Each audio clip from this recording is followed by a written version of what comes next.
Welcome to our channel. Today we how to verify PayPal IPN with Webhook troubleshooting. Easy tutorial step by step clearly.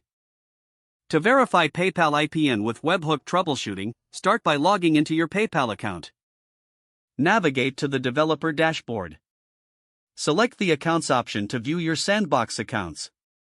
Create a new sandbox account if you don't have one. Once the accounts are set up, choose your business account. Find the IPN settings under the Profile section. Ensure that IPN is enabled and the correct URL for your webhook is specified. Open your webhook listener script in your preferred coding environment. Add the code to capture the IPN message from PayPal. Use the PayPal Sandbox endpoint for testing. Send a test IPN message to your webhook from your PayPal developer account. Inspect the response your webhook sends back to PayPal. If the response is not what you expect, log the details for troubleshooting. Check the IPN message format against PayPal's documentation. Make sure your webhook URL is publicly accessible. Look for firewall settings that may block PayPal's requests.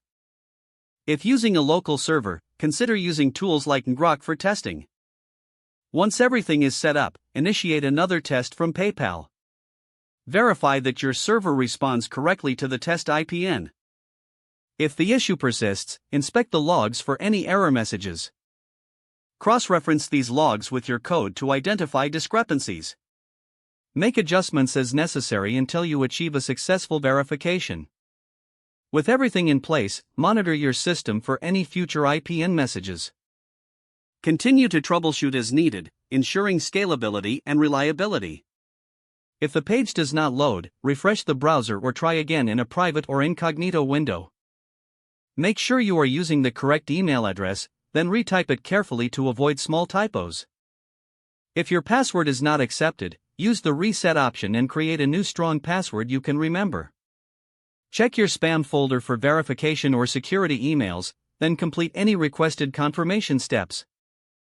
Don't forget to like this video and subscribe to our channel for more step-by-step tech guides.